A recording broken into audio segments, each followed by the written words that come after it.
السلام عليكم. النهاردة هنعمل بطاطا حلوة باللبن، هنضيف عليها جوز الهند والمكسرات بطريقة سهلة وبسيطة، مش هتكلفك حاجة، في 10 دقايق هتكوني خلصتيها. البطاطا حلوة جدا في الأيام الشتاء والبرد دي.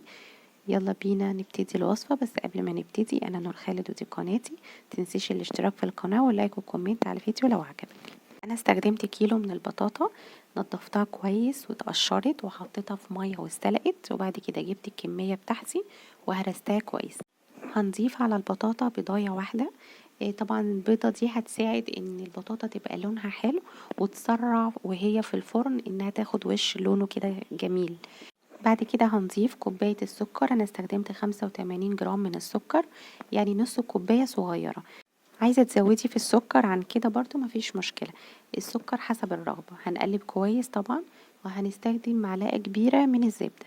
طبعا هي البطاطا هتفضل بالزبدة، مش هينفع بزيت أو بسمنة مثلا. هنحط رشة من الفانيليا، هنقلب كويس جدا.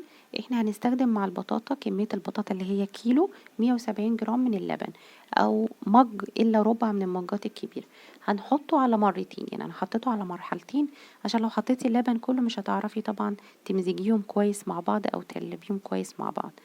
هتقلبيها كويس. بعد ما قلبنا اللبن مع البطاطا هنضيف جوز الهند، ده طبعا اختياري، ولكن هو فرق في البطاطا جدا، في ريحتها وطعمها كانوا روعة.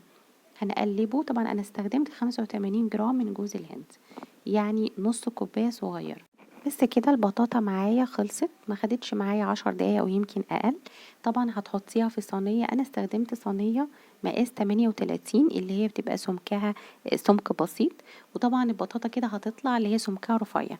لو انتي حباها الخرطة تبقى سمكها تخينة، ممكن تستخدمي صينية تكون أصغر، يعني مثلا مقاس 34 أو 30. أخدت في الفرن تقريبا ساعة إلا ربع لحد ما توصلي للوش اللي انت حباه. طبعا زي ما انت شايفاها شكلها روعة وريحتها جميلة جدا وهتعجبكم، خفيفة وبسيطة وحلوة في الشتاء قوي، غير انها مفيدة طبعا. انا حطيت عليها رشة من المكسرات وكانت تحفة وجميلة جدا. جربيها بالطريقة دي. يا رب يكون الفيديو عجبكم، اشوفكم الفيديو الجاي ومع الف سلامة.